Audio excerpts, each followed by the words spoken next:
presidente.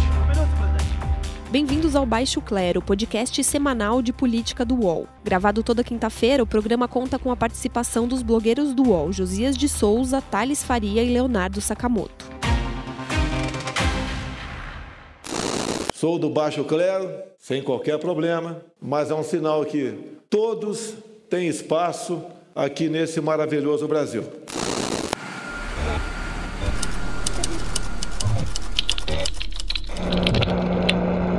Senhoras e senhores, apresento aos senhores um novo Brasil. Nossa Amazônia é maior que toda a Europa Ocidental e permanece praticamente intocada. Os ataques sensacionalistas que sofremos por grande parte da mídia internacional devido aos focos de incêndio na Amazônia despertaram nosso sentimento patriótico. Valendo-se dessas falácias, um ou outro país, em vez de ajudar, embarcou nas mentiras da mídia e se portou de forma desrespeitosa com espírito colonialista. Meu país esteve muito próximo do socialismo. A ideologia se instalou no terreno da cultura, da educação e da mídia, dominando meios de comunicação, universidades e escolas. Olá pessoal, olá amigos e amigas, aqui começa mais um Baixo Clero, podcast de política do UOL. Eu estou falando aqui de São Paulo, Leonardo Sakamoto de São Paulo, e de Brasília estão falando Josias de Souza. Josias, tudo bem? Tudo bem, tudo tranquilo, vamos em frente.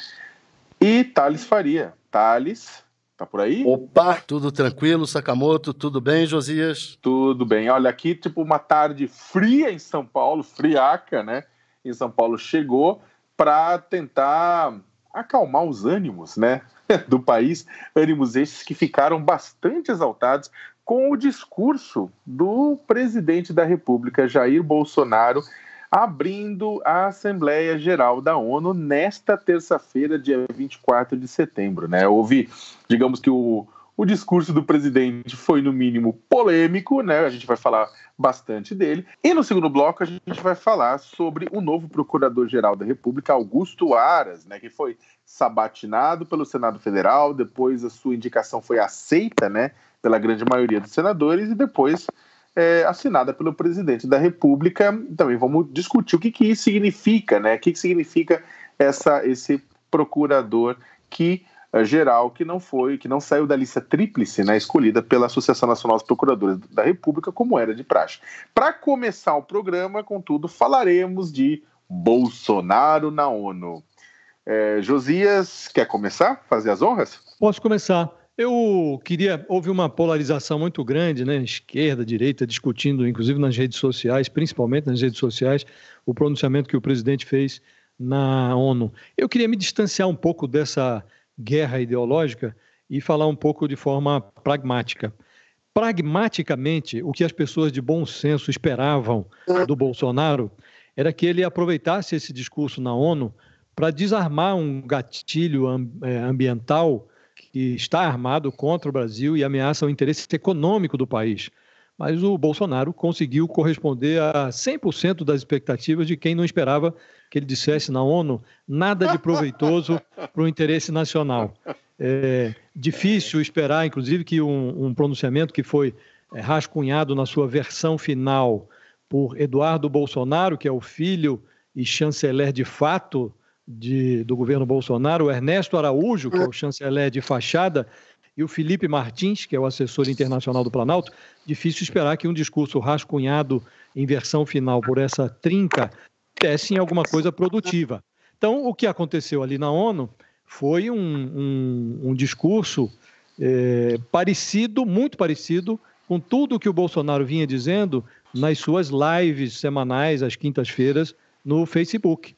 Ele falou para os seus súditos, que o acompanham nas redes sociais, com a mesma agressividade, mantendo as mesmas obsessões, e tinha contaminado o meio ambiente com a política anti-ambientalista do governo dele e acabou contaminando ali na ONU o ambiente inteiro. Então, o discurso que era para desanuviar o ambiente acabou contaminando mais com um pesticida ideológico ali, uma coisa muito carregada, e o essencial, que era aliviar as coisas e tentar impedir que a posição do Brasil, um tanto carregada pela raiva e pela ideologia, que essa posição atrapalhasse acordos internacionais e afugentasse investidores estrangeiros, além de ameaçar a pauta de exportações do agronegócio. O presidente não conseguiu desarmar esse gatilho, e embora ele tenha dito ali, falou um pouco rapidamente sobre a agenda liberal do governo dele, está se abrindo economicamente para as cadeias globais e tudo isso. Na prática, a parte que em que ele devia desarmar esse gatilho ambiental conspira contra a parte que ele fala da economia. Ele se abre, mas o discurso dele, enraivecido, amedronta os investidores. Esse momento me fez pensar um pouco, lembrar um pouco, comparar um pouco com o Collor. A gente sempre teve o Collor numa imagem muito próxima do Bolsonaro. Só que quando a gente vai lembrar do discurso do Collor na ONU, aquele discurso do Collor era o discurso de um estadista, perto do que o Bolsonaro falou. Na verdade, se você for comparar, quem preparou o discurso do Collor era um intelectual de peso, que era o Guilherme Melchior, diplomata, como esse Ernesto aí, o ministro do Bolsonaro, mas com um preparo que esse ministro não tem. E então aquele discurso do Collor era um discurso de estadista perto do Bolsonaro. Houve momentos do Brasil, né, nesse discurso preparatório para a Assembleia, que eu acho que foram bons momentos. O do Collor foi um bom momento, o do Lula foi um excelente momento também. O da Dilma não foi tão bom, eu acho, e o Sarney também não teve bons momentos lá na Assembleia Geral da ONU. O medo que eu tenho com um discurso raivoso e atacando outros países é que o Brasil assumiu esse papel de abrir a Assembleia Geral da ONU porque ele sempre teve, historicamente teve, um discurso pacifista e distante de todas as guerras, todos os embates. Agora não. A gente usa a Assembleia Geral da ONU, pelo menos o Bolsonaro usou a Assembleia Geral da ONU para bater em outros países. Eu não sei, eu temo que isso, a se repetir, a gente acabe perdendo a vez de abrir a Assembleia Geral da ONU. Foi uma... Acho que eu conversei com vários diplomatas, vários diplomatas que estavam lá no momento na Assembleia Geral. Eu tenho vários deles como fontes, e aí eu conversei, e é claro que acho que isso foi a mesma coisa que outros colegas que também cobrem a questão internacional e que também conversaram com os diplomatas de vários países, que não só a percepção foi de oportunidade perdida, mas havia uma certa perplexidade com relação ao que o Josias falou no começo, com relação ao fato do presidente brasileiro estar queimando dinheiro, né? Porque, em última instância, vamos ser sinceros, é o que importa nas relações internacionais. Lá, com relação à abertura da Assembleia Geral, é uma questão, é o cartão de visita do país, e o cartão de visita serve para você fazer negócio. Então, havia uma percepção coletiva de que, olha, o Brasil está rasgando dinheiro em público, na verdade. E rasgando dinheiro de uma forma esquisita, porque, por exemplo, os governos brasileiros, eles não ficam elogiando Israel, por mais que tenha relação com Israel, porque tem um monte de país árabe que ia ficar insatisfeito. Então, o Brasil faz uma deferência a Israel, depois tenta dar um afago dizendo que vai visitar país árabe, o que isso aí não significa nada. Depois ele critica a ditadura de Cuba e da Venezuela, mas depois elogia o regime autoritário da Arábia Saudita. Né? Você tem várias contradições no discurso, contradições que foram sentidas por quem estava no plenário. Né? A França, que tomou uma cutucada do Brasil bem dura, apesar de não citar o nome do presidente francês, aquilo se estende a toda a União Europeia, né? Aquilo que foi colocado.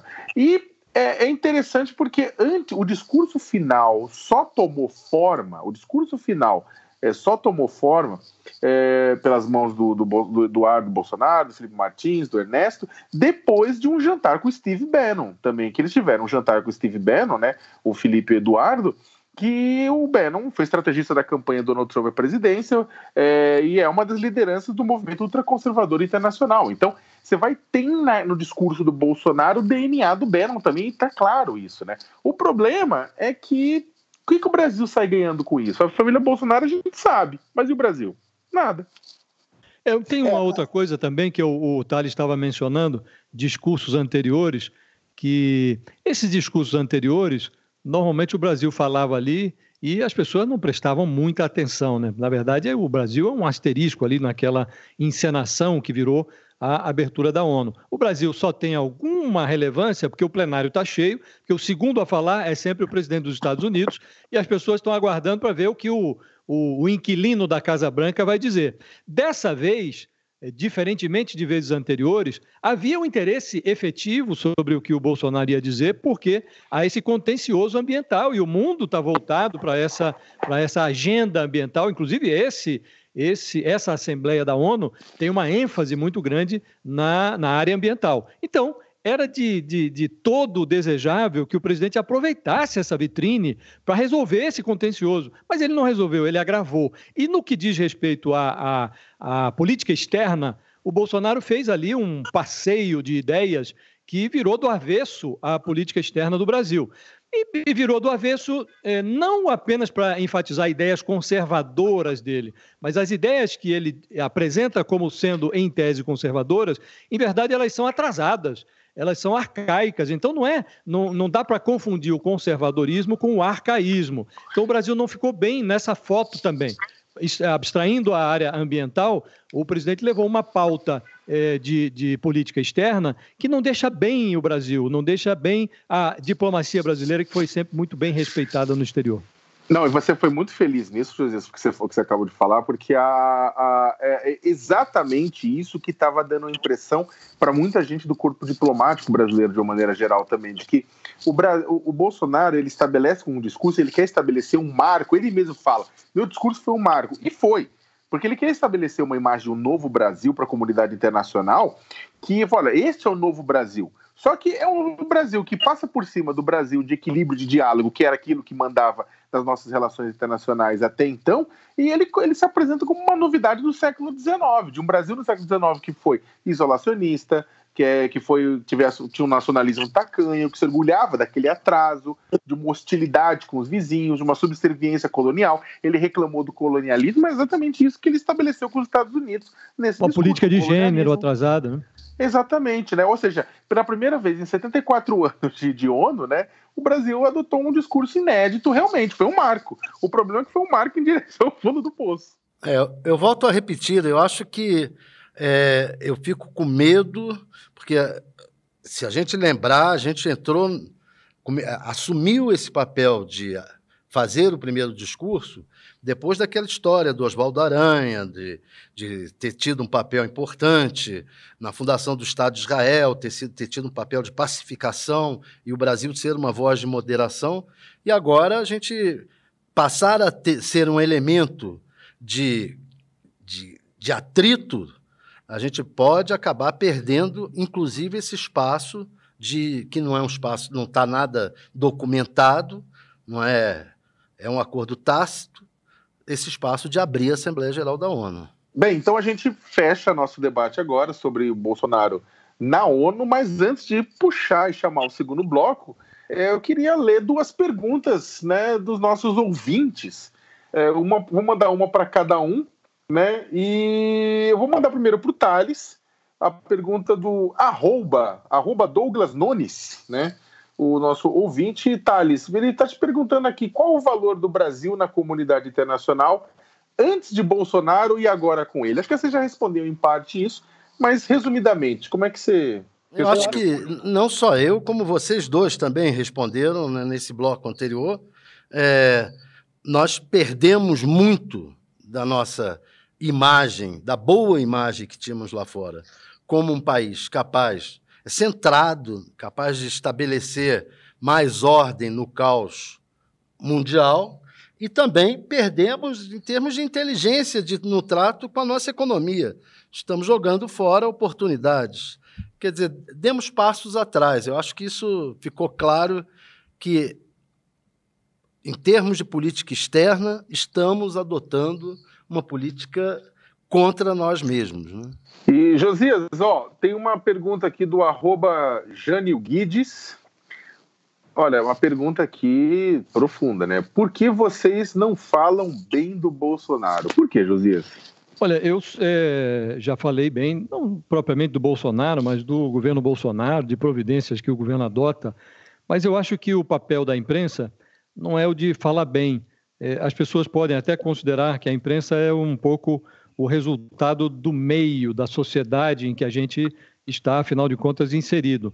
Mas, às vezes, por força de um indivíduo ou de um pequeno grupo, a imprensa acaba tendo a pretensão, pelo menos, de se elevar acima do meio e tentar fazer com que o meio progrida. Acho que está acontecendo um pouco isso agora. O Bolsonaro se elegeu para governar para o país inteiro e ele está governando para um pedaço da sociedade, uma tribo dele, a tribo ali das redes sociais. Isso está se refletindo nas pesquisas e tal. Acho que os comentários que a gente faz refletem um pouco isso. É uma tentativa de mostrar que o presidente fabrica crises do nada, desperdiça ou despreza um pedaço da opinião pública, e acho que quando a gente faz observações é sempre no sentido de construir, de tentar elevar o meio que a gente está vivendo e mostrar ao presidente que o país é mais diverso do que esse núcleo para o qual ele está governando. Acho que o sentido é esse, mas não é de depreciar o presidente de maneira nenhuma. Foi eleito legitimamente, governa o país e tem que ser respeitado.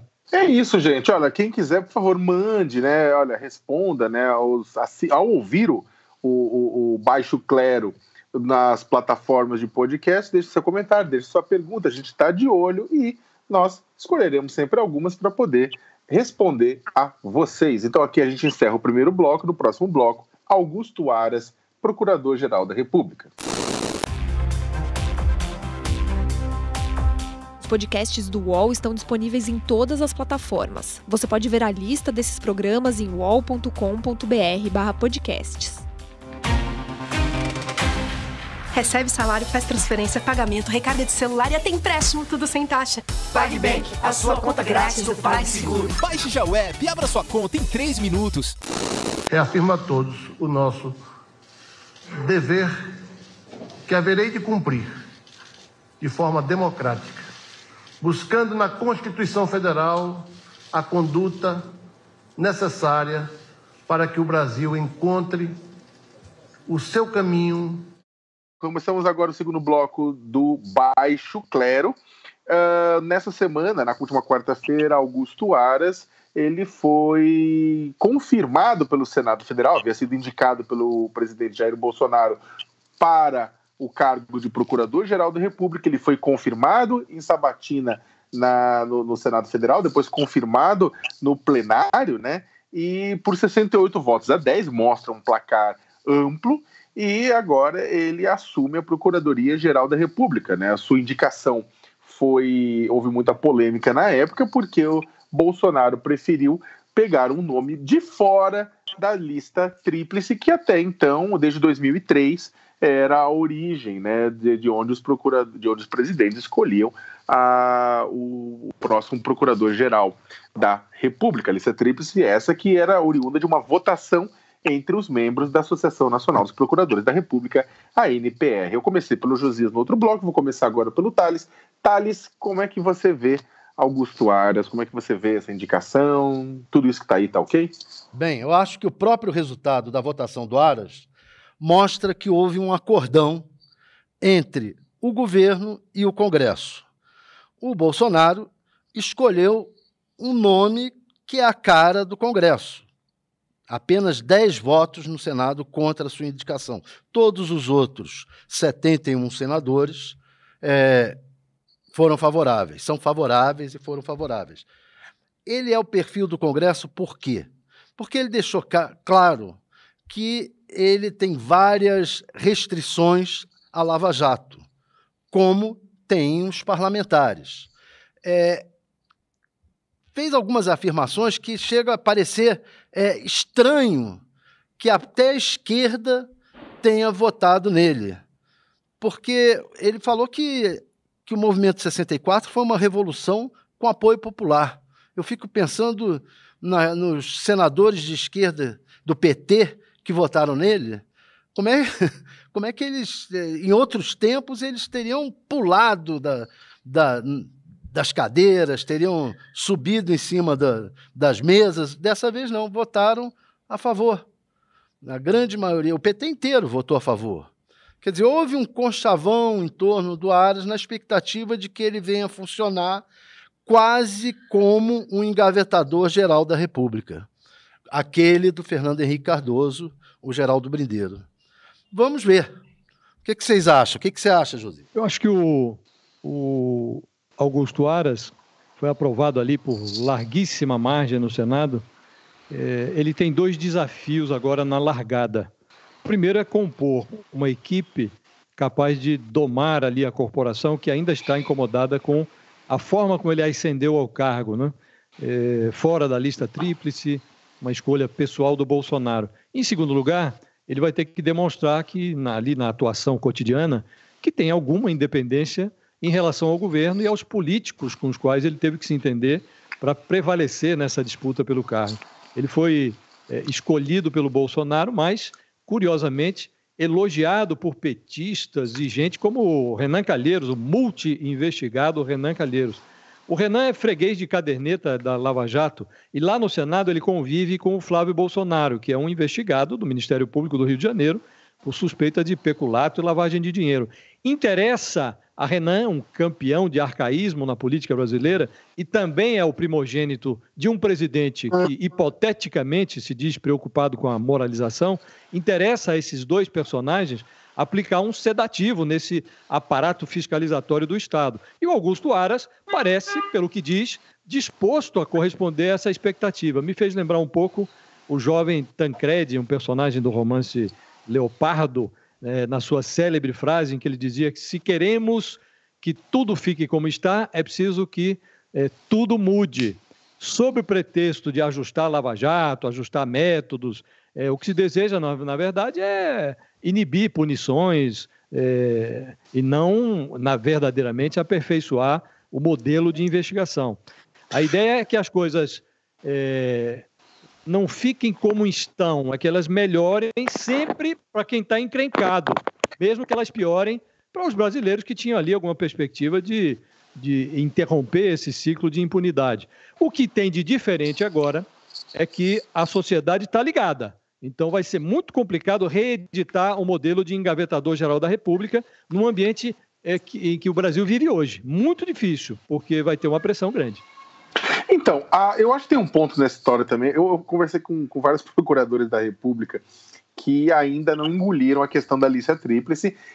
Por um lado, é claro que pode se discutir a questão do corporativismo, por outro lado, tem uma questão que preocupa muita gente dentro da PGR, subprocuradores gerais, que é se Aras vai ser um nome para pacificar a própria corporação. Você tem dentro do Ministério Público Federal diversos posicionamentos, questões, posicionamentos contraditórios, inclusive sobre a Lava Jato, inclusive sobre temas ambientais, direitos humanos, entre outros pontos.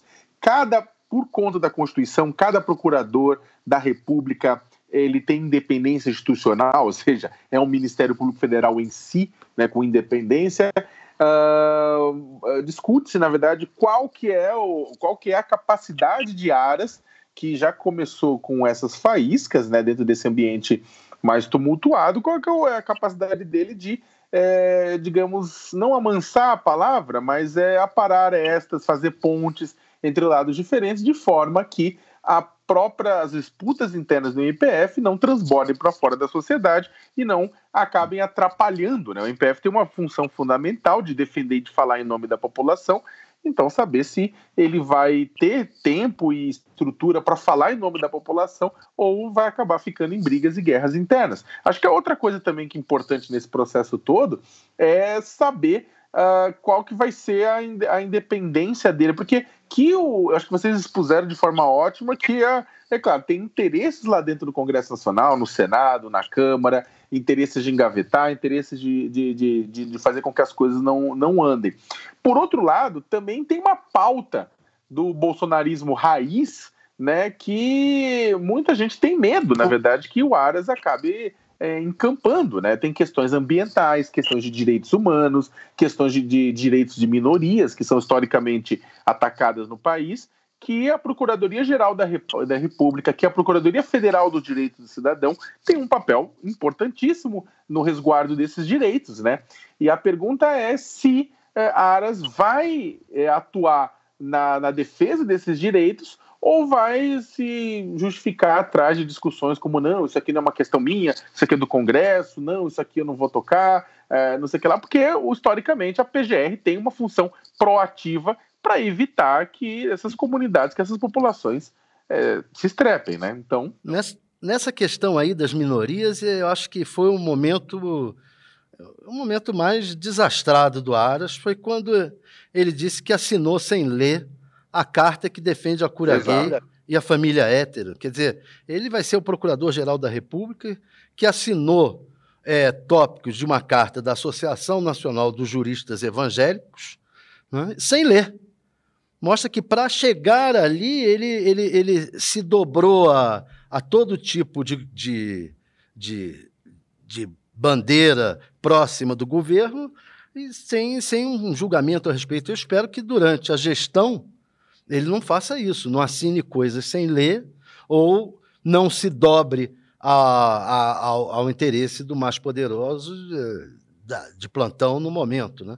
E ele tem um histórico que é duvidoso nisso, porque ele já foi muito próximo do PT e agora está próximo do bolsonarismo, não dá para entender direito isso, né? Eu tive também uma péssima impressão desse momento da Sabatini, em que ele diz que assinou um documento sem ler, né? É um fim do mundo. Um procurador-geral da República, ali estava na iminência de ser aprovado, admitir que assina um papel dessa importância sem ler. Era um documento que tinha sido levado para ele por juristas evangélicos, com uma pauta ali, uma pauta retrógrada mesmo, e tinha até cura gay no meio da pauta. Aí ele teve que se retratar na prática com o parlamentar que fez a pergunta, que é um parlamentar, inclusive, que assumidamente tem uma união homoafetiva, tem uma família com filho e tal, e ele praticamente pediu desculpas ao sujeito por ter assinado sem ler. Os meus respeitos à Vossa Excelência, à vossa família, aos vossos filhos, que são tão iguais quanto os meus, de hipótese alguma. E nem acredita em cura gay também, me permita complementar. Difícil imaginar que ele tenha assinado sem ler, mas acho que nessa parte de direitos humanos, na parte ambiental, ele terá dificuldade para impor eventuais acordos que tenha assumido, porque os procuradores que atuam nessa área, com independência funcional, costumam ser ciosos dos seus compromissos funcionais e não creio que vão se sujeitar à vontade do procurador-geral. O que é mais preocupante, a meu ver, é no que diz respeito aos processos criminais, porque aí o procurador-geral tem um papel efetivo. Cabe a ele encaminhar processos contra detentores de mandato ao Supremo Tribunal Federal. Aí é com ele mesmo, passa pela mesa dele, e aí é que está a chave, acho eu. E a coreografia, depois da aprovação do nome do procurador, do Augusto Aras, não foi boa. Porque a primeira coisa que ele fez depois que teve o nome aprovado no Senado foi fazer uma visita ao Bolsonaro, não precisava mais, já está imbuído do cargo, já está com o paletó de procurador-geral no ombro, não precisava ir ao presidente. E, para piorar, ele foi ao presidente acompanhado da pessoa que levou, pela primeira vez, o levou à presença de Bolsonaro, que foi o ex-deputado Alberto Fraga, que é um condenado. Ele tem uma condenação Então vai recorrer e tal, mas é condenado. Então a coreografia não fica bem. E aí toma posse no Palácio do Planalto, tendo um auditório portentoso na Procuradoria-Geral da República, não fica bem. Então ele vai ter que se provar independente no cotidiano. Eu temo que não fique só nas questões criminais, porque, no fundo, a gente sabe como é o Brasil, todas as questões, acaba vindo um advogado e dizendo que há uma questão constitucional por trás e as questões vão parar no Supremo. E indo parar no Supremo, de uma forma ou de outra, o procurador-geral vai ter que dar o seu parecer.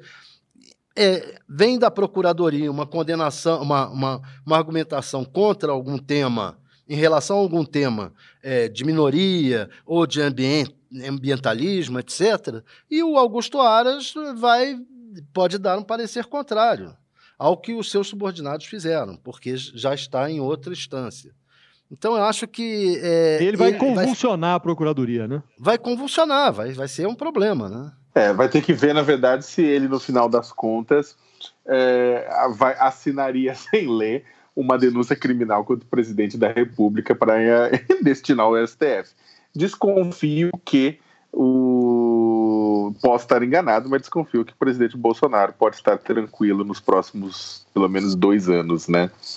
Mas, né, a ver, né? Depois de eleito, agora, vamos ver se ele vai exercer a independência funcional dele ou se a PGR se torna um puxadinho da presidência da República. Gente, quer acrescentar alguma coisa? Acho que é isso. No mais, agradecer aí a atenção das pessoas que nos ouvem. E, da minha parte, é isso.